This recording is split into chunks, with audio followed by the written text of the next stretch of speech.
Knives.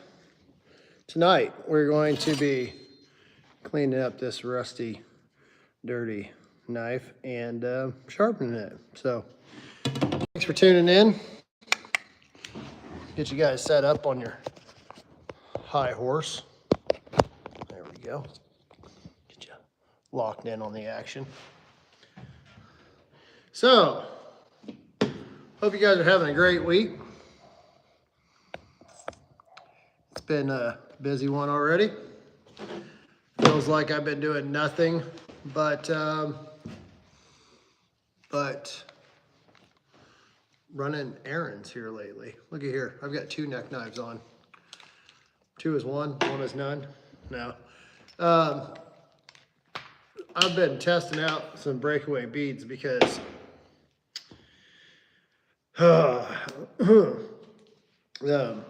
the breakaway beads are a frustrating thing.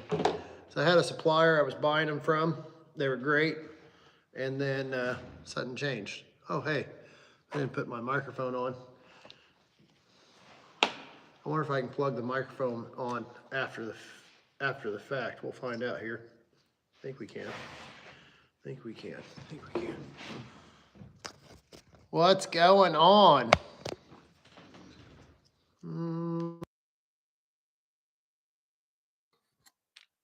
Hey, Gooey. Let's see how that works out for you. All right. Yep. So I went to up by Fayette, Missouri yesterday and picked up some insulation from a buddy of mine. Thankfully for the roof, I didn't get back to like 12:30 in the morning. So today started kind of behind schedule. And yes, sir, mine is great. Sweet. So yeah, the breakaway beads, I was ordering in from China, and I order several years worth at a time. And this last batch I got, they're all right, but some people have had some problems with it. So I went to Amazon and I ordered some different ones and trying to find some different alternatives, because to get something from China takes time, and also tariffs and all the other things. I would love to buy some American made stuff, but yeah, I might look into getting some made here in the USA. It'd be nice to have that done, but it's expensive. It's expensive to get injection molds and then all that nonsense. So this knife here has some rust. It's got a nice patina. The bad thing is sometimes when you clean off the rust, you're going to take off the patina. So patina is like rust. It's an oxidated layer that helps protect the knife from rusting. So some people will force patinas on high carbon steel, and you can do that using stuff like vinegar and yeah, dryer part. Our dryer quit working, so today I had to go get a new dryer. Anyways, all right. Put my eyeballs on. So I've got this. I've bought these. I haven't really used them. I've used them a little bit. I figured I might try a little bit.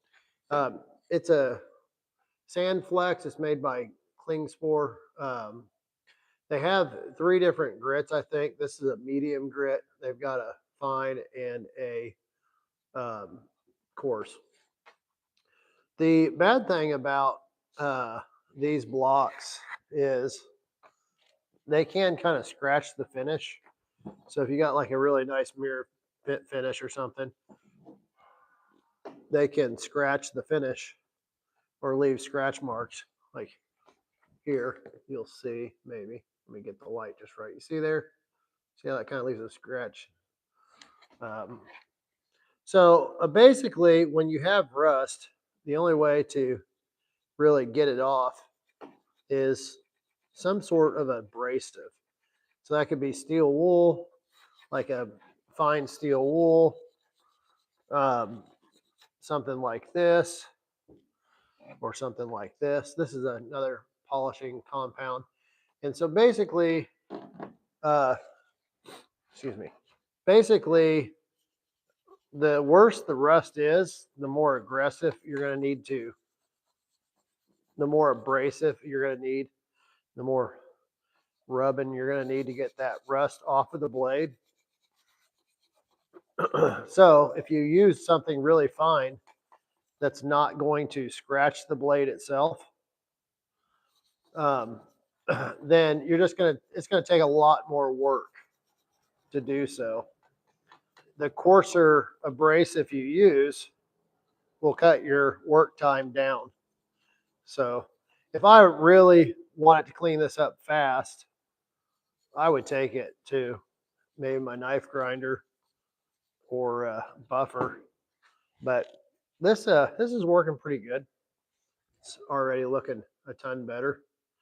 And kind of one of the keys to it, if you're making scratches in something, as long as you keep the scratches consistent and in the same direction, it won't look too bad. But if you start, doing diagonal strokes or circles or who knows what, it's not gonna look as nice. So put this down on a solid surface. Give it a little what for.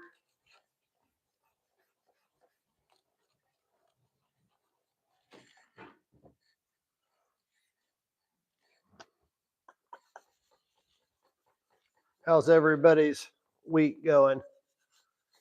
I've got the wife in here reading comments and dropping the ban hammer on people who are being rowdy.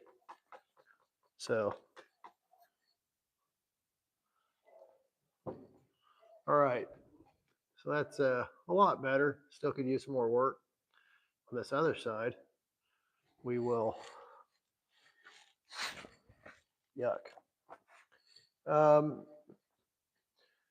Babe, there's a roll of, I bought, oh, that's in the other van. There should be a roll of paper towels down there if you could find them. You'll throw it at me? Try to hit me with it? I'll be right back. Don't go anywhere. I'll be right back. Did you get it?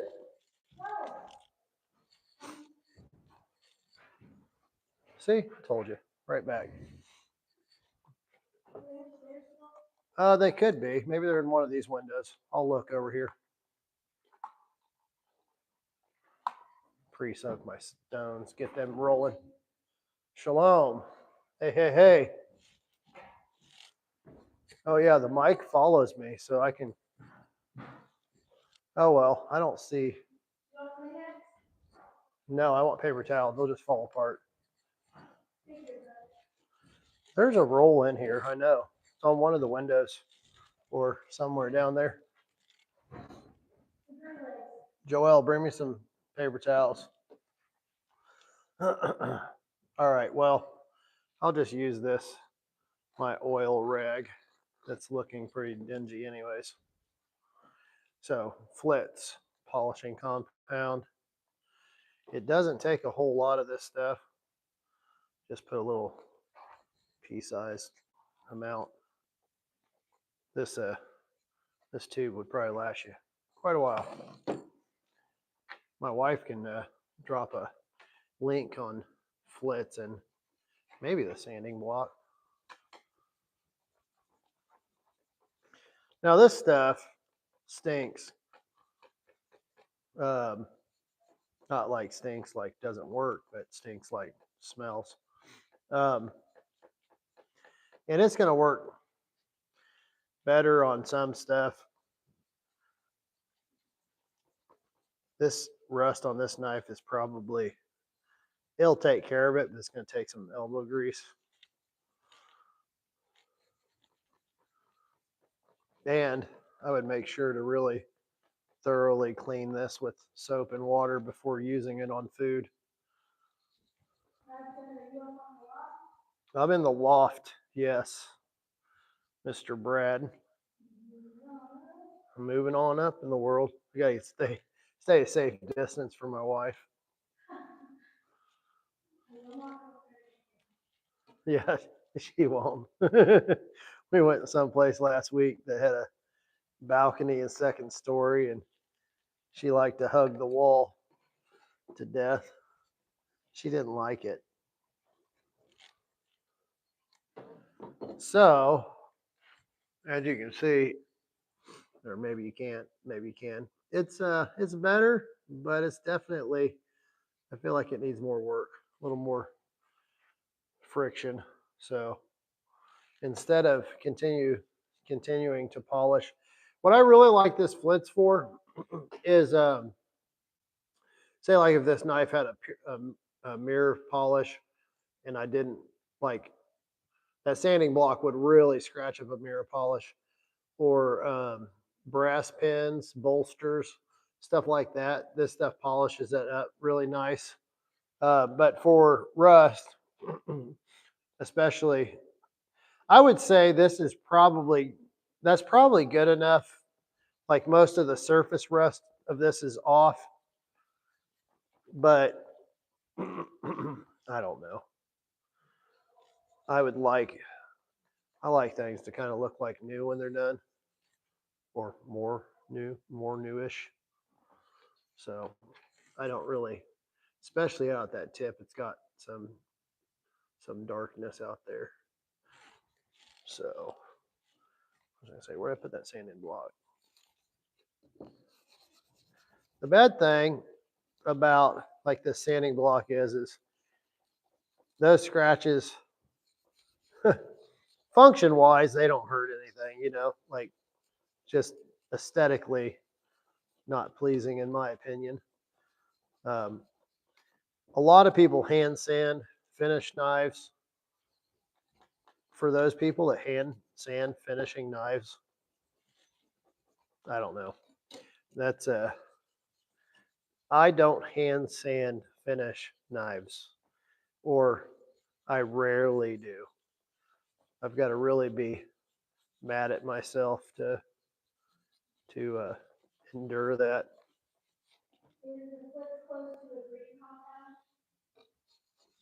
Uh, that's a good question. Probably similar. It's definitely a pretty gentle, abrasive. You're not going to see.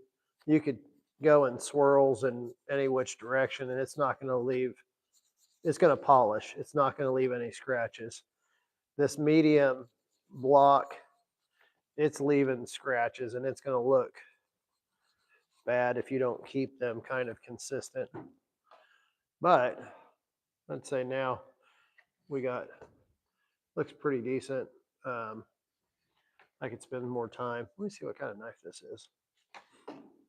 Looks like it says Robinson Knife Co. Carbon steel, USA.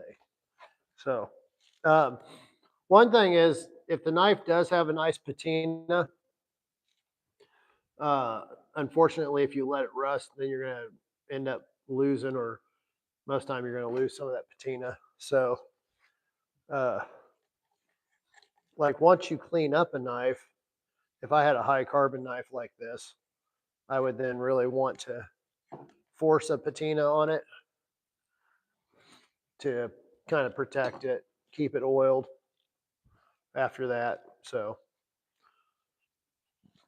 I'm going to slap a little blade oil on this just to kind of help clean. That oil will help pull some of that Flitz residue off there before I take it to my stones. I probably would like to go wash it before I sharpen it, but here we go.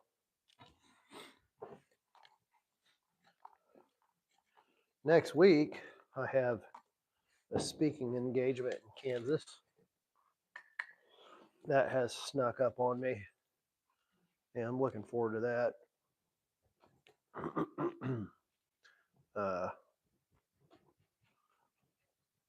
I got to start preparing for that. I still got like 9 days, so we're good.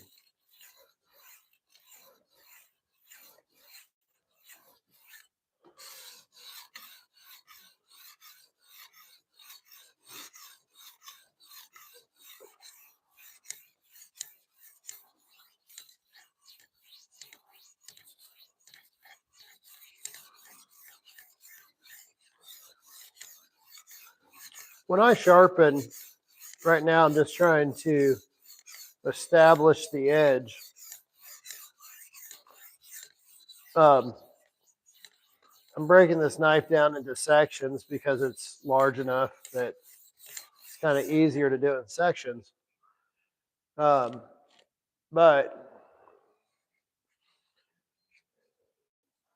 say I break it down into 3 sections, you know, the heel, then the middle section, and the tip. I don't work just like start here, stop there every time. I might take and as I am working this tip section, slowly bring it back here or take it back this way. Then when I'm working the middle, I'll take it here and there, and then maybe, you know, I never try to stop in one area the same time every time, because what will happen, it's easy to um, if you just work this section and then just work this section and you like really focused on this section, it's easy to have a transition from here to there. By kind of fading into those sections, it'll help keep that edge more consistent.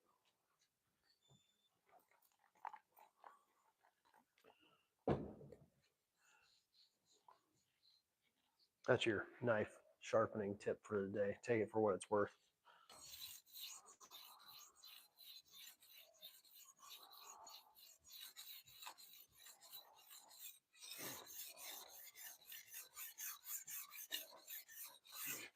I was hoping I'd get my garage door in today.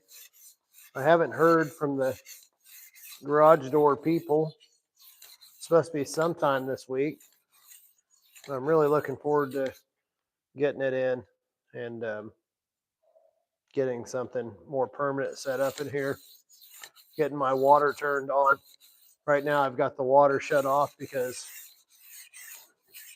we'd definitely be having some freezing weather.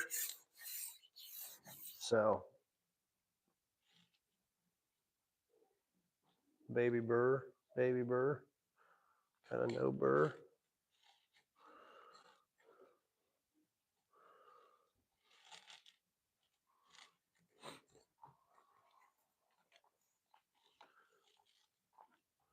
Did you see newspapers down there, honey?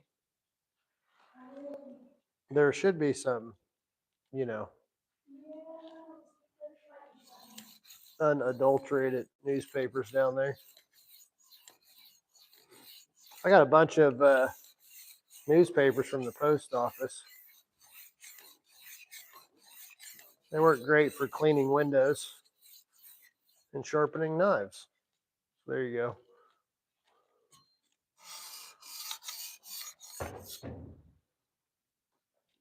Did you used to deliver mail?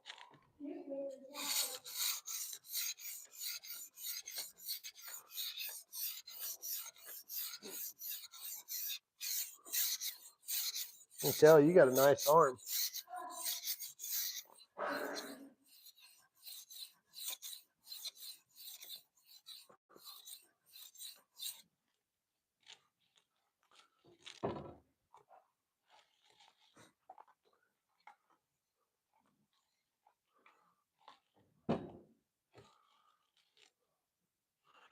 What's Brad up to?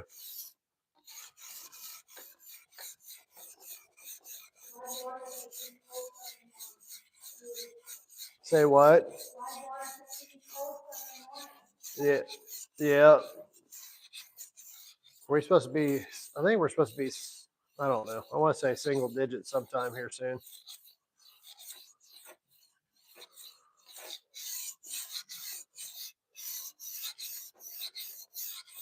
I always find it interesting to look at the swarf that comes off of that's left on the stone from different steels.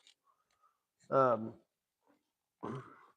can kind of tell over time, you can kind of tell the quality of the steel from the swarf, just how sometimes it's real fine and powdery kind of looking.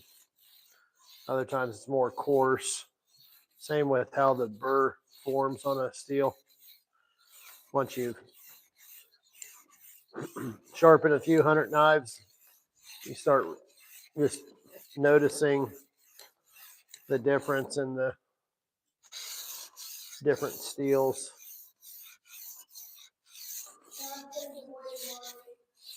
Hey, buddy. Me too. You should see the mountain of laundry we have here. My dryer quit, and I ordered a part for it.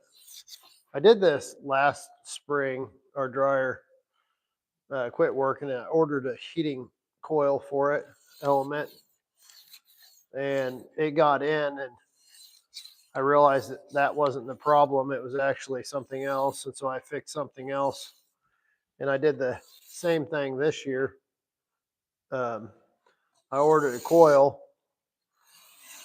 and put the new coil in. This time it was the coil. The coil was actually melted in two, but that didn't fix the problem. So there's another problem. And I tried to figure it out, My dryer is like 9 years old, which means it probably has done 2 million loads of laundry. So today I broke down and went and bought a new dryer. I'll try to fix the old one still, but it's amazing how quiet the dryer is when it's new. My old one is getting pretty loud, so it probably needs some new bearings and probably needs a lot of work.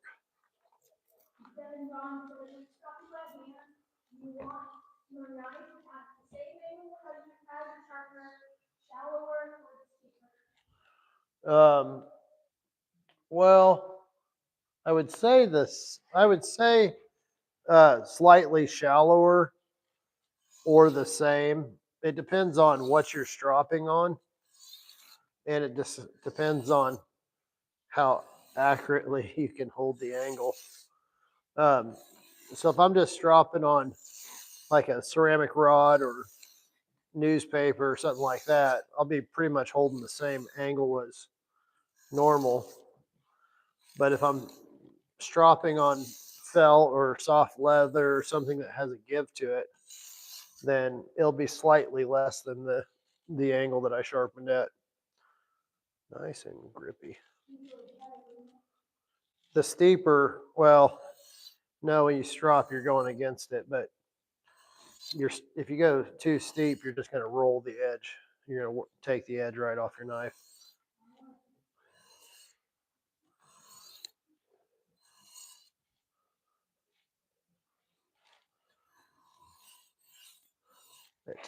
The tip needs some work.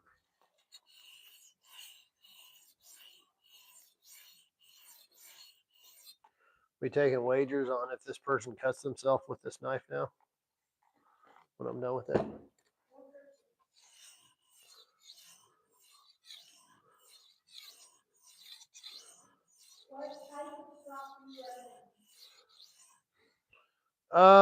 That's hard to say. I really, for when I first started, I pretty much just used newspaper, and I still, other than newspaper kind of being hard to get a hold of, I like newspaper. It depends on kind of the steel. I've had mixed results with like leather strops, and I've tried different diamond compounds and things. Some of these newer steels, you really kind of need a diamond compound on your strop. But I'm kind of thinking here in the maybe not so distant future, I might start working with more simple steels and recommend people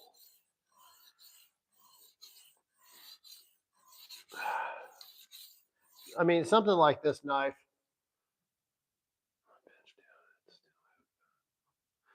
I didn't get all that, but there's a lot to be said about something that's serviceable with reasonable tools, with reasonable skill. So I think most people would be better served with a good basic steel that is easy to sharpen. And as much as I like some of the specialty steels and good edge retention, it's kind of like if you have any of the luxury vehicles, you cry when you go to service them or do any kind of work on them because it just is so expensive. Or the old Toyota Corolla type vibe, something that's just dependable, good, efficient, and lasts forever. You know what I mean?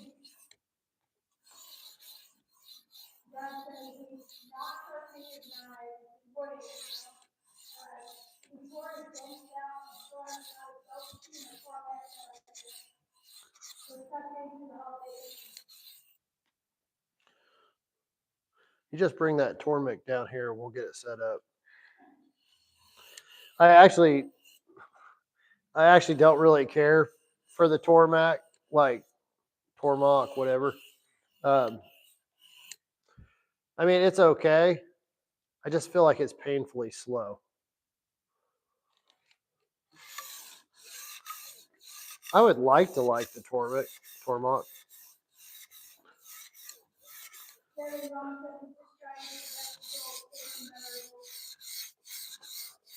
I understand that.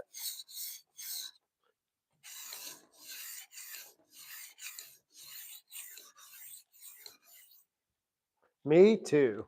Me too.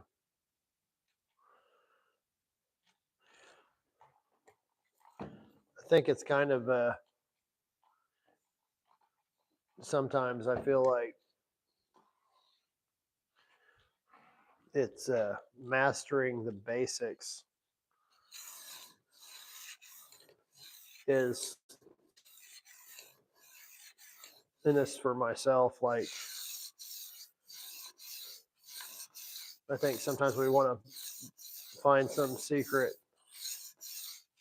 cheat code or combination or whatever and just practice and the basics. But I'll tell you, some of these steels, they will make you question everything you know.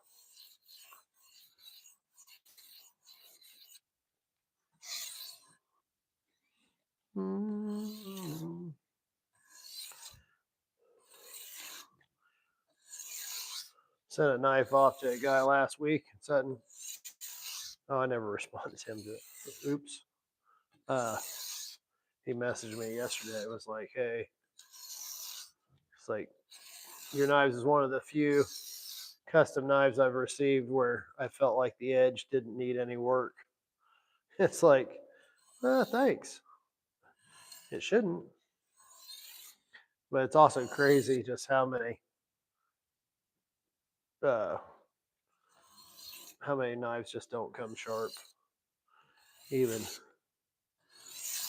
custom stuff.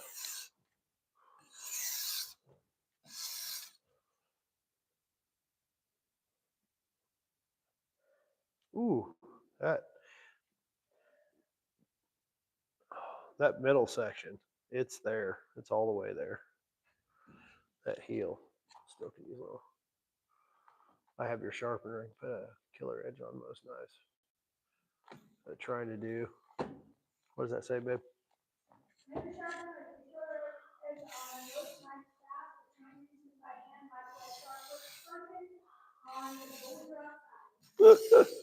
Yeah.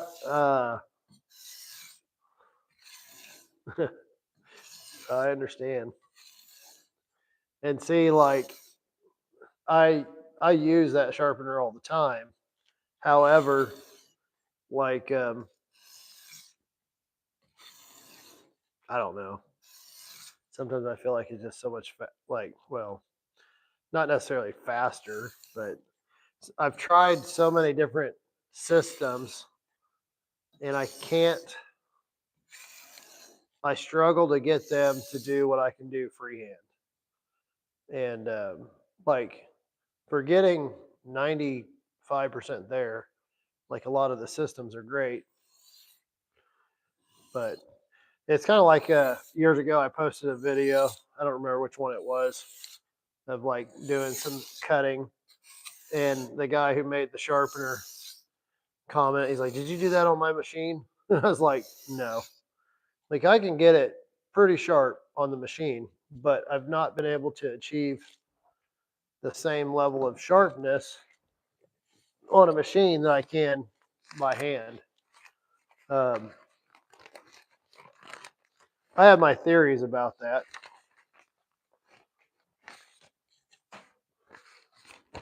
So we're gonna do. Yeah.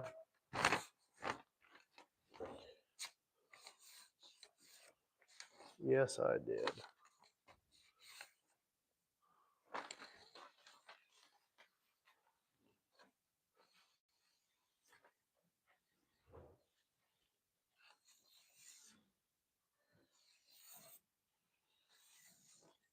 Wonder if my leather. Yeah, my leather drops up here.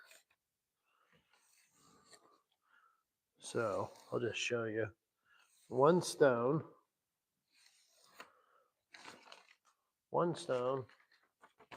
and some newspaper.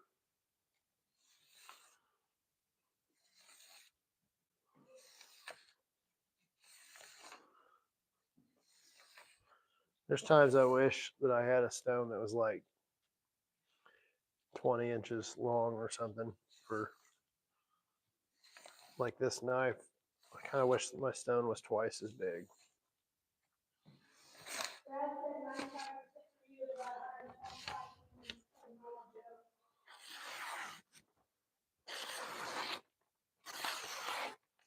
Thanks, Brad. You gonna try to extract some cash out of me later for that compliment?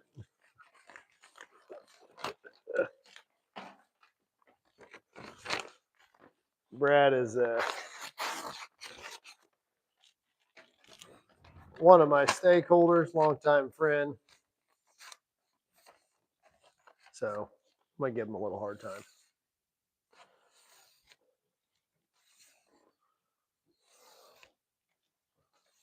Let's see.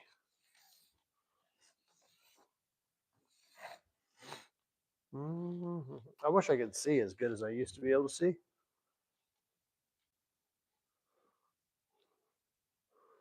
Not too shabby. It's so funny. I always think the best way to check an edge is to put your fingers on it and attempt to like slide your fingers up and down the blade. And some people will just never do that. Sometimes I do it. I'm like, whoa, yeah.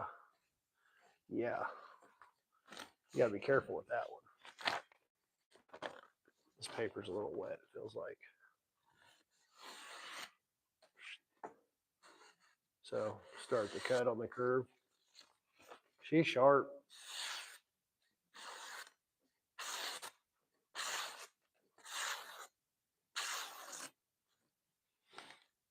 Like it.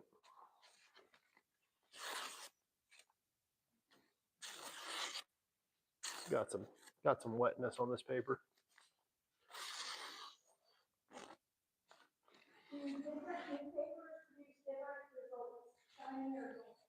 Yeah, you want the Sunday paper. Any other day of the week does not work. No.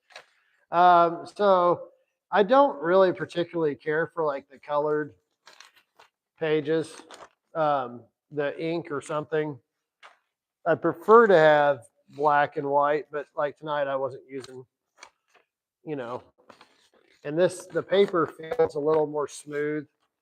Um, some paper is more, yeah, there's different qualities of newspaper. Um, definitely not the shiny stuff, but I mean, that's all it takes.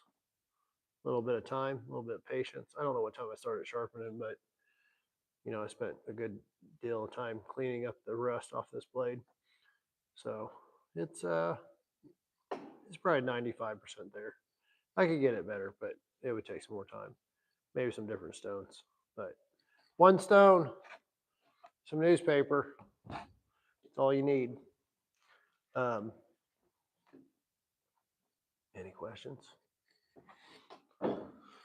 Gotta hopefully get some insulation up tomorrow. Trying to figure out how I'm going to attach the insulation to the ceiling because the panels are big white blocks. Here, let me go show you. I'll show you.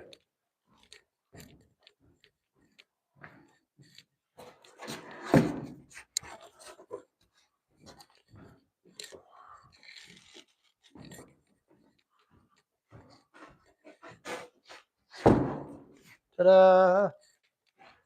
Big 4x4 blocks. That's probably 6-7 inches, 6-7 inches thick. Some of them are 8 inches thick, and yeah, so figure out some way to fasten these to the ceiling. Kind of thinking, uh, I'm kind of thinking about using some sort of track like you would use for drop ceiling, um, and putting them on the bottom side of the trusses. The other part of me wants to push them all the way up to the C purlins on the ceiling and attach them there, but I'll figure that out. Anybody got any advice? I'm always open to hearing your thoughts. Um, so,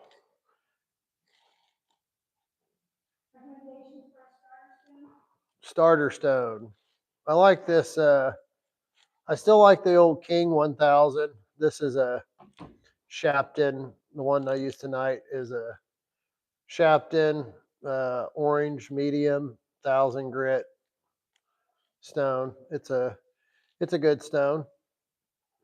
Now that I'm looking at this, I should get me a new one and see how much I've wore this down because it looks like it's probably about 70% of what it once was. It's got a little taper to it, but yeah, I really like 1000 grit is a good medium stone.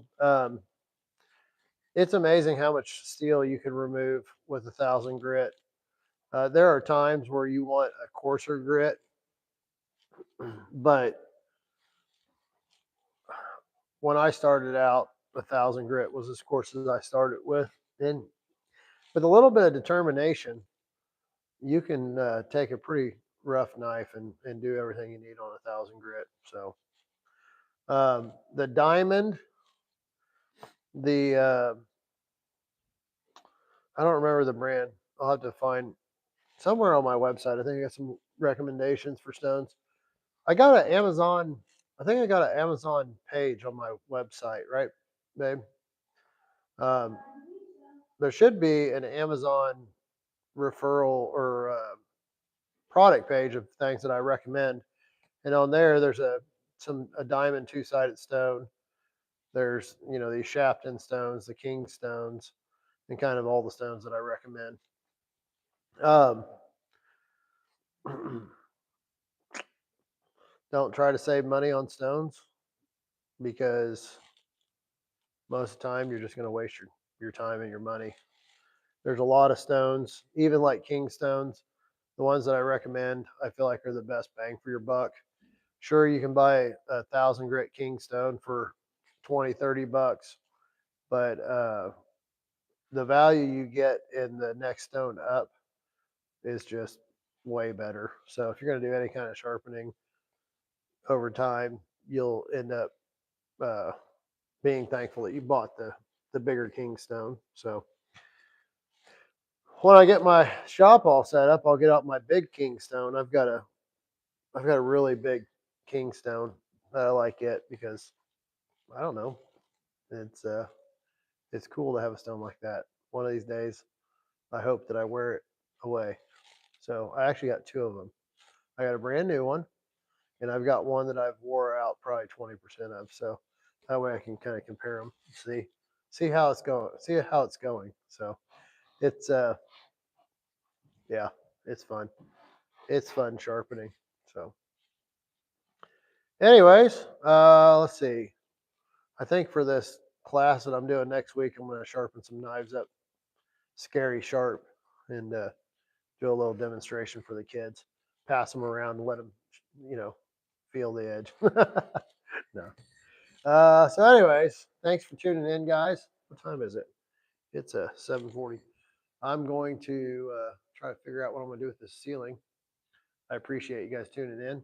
If you would, smash the like button. Subscribe if you're not subscribed. If you like this kind of stuff. Um, some